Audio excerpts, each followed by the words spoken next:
آج کے اس تفصیلی جائزے میں ہم سیدھا تاریخ کے سب سے بڑے اور پراسرار عجوبے کی طرف چلیں گے، دی گریٹ پیرامڈ آف گیزا یعنی اہرام مصر۔ ہم ان سنسنی خیز اور سنی سنائی باتوں سے آگے بڑھ کر حقائق کی روشنی میں 4,500 سال پرانے ایک ایسے انجینئرنگ کے معجزے کو سمجھنے کی کوشش کریں گے جو آج بھی دنیا کو حیرت میں ڈالے ہوئے ہے۔ تو چلیے بالکل شروع سے بات کرتے ہیں۔ آج جو مٹیالے اور دھول بھرے پتھر ہمیں نظر آتے ہیں، حقیقت میں جب یہ پیرامڈ تعمیر ہوا تھا تو اس کا نظارہ بالکل ہی مختلف تھا۔ تصور کیجئے، اس کا بیرونی حصہ انتہائی نفیس اور پالش کیے گئے سفید دورہ لائم سٹون سے ڈھکا ہوا تھا۔ یہ صحرا کے بیچوں بیچ 146 میٹر اونچا ایک ایسا چمکتا ہوا جیومیٹرک پہاڑ تھا جو دھوپ میں کسی مصنوعی سورج کی کرن کی طرح چمکتا تھا، اور کمال کی بات یہ ہے کہ اسے 150 کلومیٹر دور سے ہی بآسانی دیکھا جا سکتا تھا۔ لیکن اصل کہانی اور معمہ تو یہاں سے شروع ہوتا ہے۔ ذرا سوچئے، فرعون خوفو کے لیے 2580 سے 2560 قبل مسیح کے درمیان بنائے گئے اس عظیم ڈھانچے میں اندازاً 25 سے 30 لاکھ پتھروں کے بلاکس استعمال ہوئے۔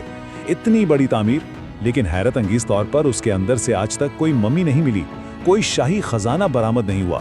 تو سوال یہ پیدا ہوتا ہے کہ آخر یہ 4,500 سال پرانا پہاڑ ہے کیا، اور اسے کس مقصد کے لیے کھڑا کیا گیا تھا؟ اب ذرا اس حیران کن نمبر پر غور کرتے ہیں، 20 ڈگری سیلسیس۔ مصر کے صحرا میں باہر چاہے کیسی ہی جھلسا دینے والی گرمی ہو یا رات کی کڑاکے دار سردی، پیرامڈ کے اندر کا درجہ حرارت ہمیشہ 20 ڈگری پر بالکل مستقیم رہتا ہے۔ یہ صرف ایک مقبرہ نہیں لگتا، بلکہ ایسا محسوس ہوتا ہے جیسے یہ ایک انتہائی محفوظ قدیم ٹائم کیپسول ہے جسے قدرت اور انسان نے مل کر ڈیزائن کیا ہو۔ اسی پراسراریت کی وجہ سے ہالی ووڈ نے فرعون کی لعنت جیسے کئی افسانے گھڑے، لیکن حقیقت اس سے کوسوں دور ہے۔ خوفو کی ممی تو ظاہر کبھی ملی ہی نہیں۔ دراصل یہ لعنت کی کہانیاں 1922 میں توتن خامن کے مقبرہ کی دریافت کے وقت میڈیا کی پیدا کردہ سنسنی خیز خبروں کا نتیجہ تھیں۔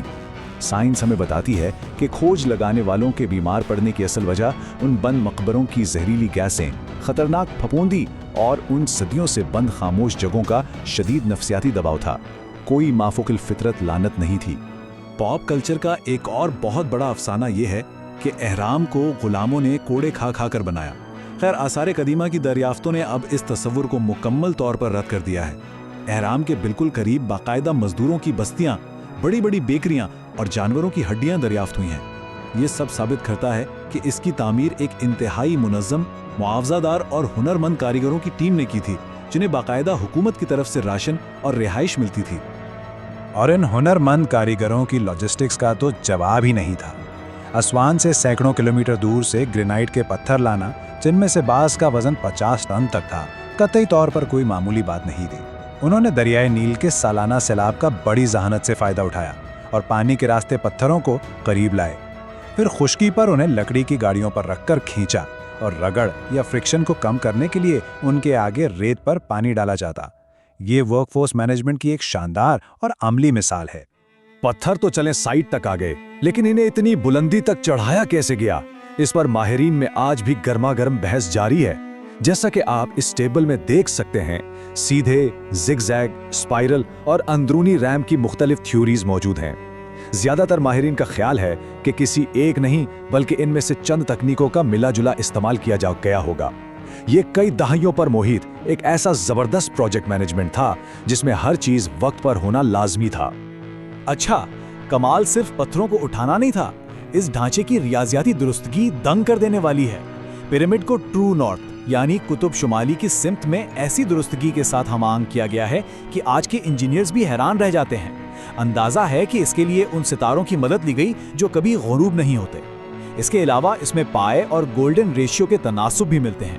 اب یہ جان بوجھ کر رکھے گئے یا یہ ان کے سیکرڈ جیومیٹری سسٹم کا قدرتی نتیجہ تھا، بحث اپنی جگہ، لیکن اس کی پرفیکشن ناقابل یقین ہے۔ اب ذرا اندر کا نقشہ دیکھتے ہیں جو کسی پیچیدہ معمے سے کم نہیں۔ آپ کو یہاں ایک زیر زمین چیمبر ملے گا، اس کے علاوہ 8.6 میٹر اونچی انتہائی شاندار گرینڈ گیلری، اور پھر کنگز چیمبر جس کے اوپر وزن بانٹنے کے لیے بھاری بلاکس رکھے گئے ہیں۔ ساتھ ہی پراسرار شافٹس ہیں جو ستاروں کی سمت اشارہ کرتے محسوس ہوتے ہیں۔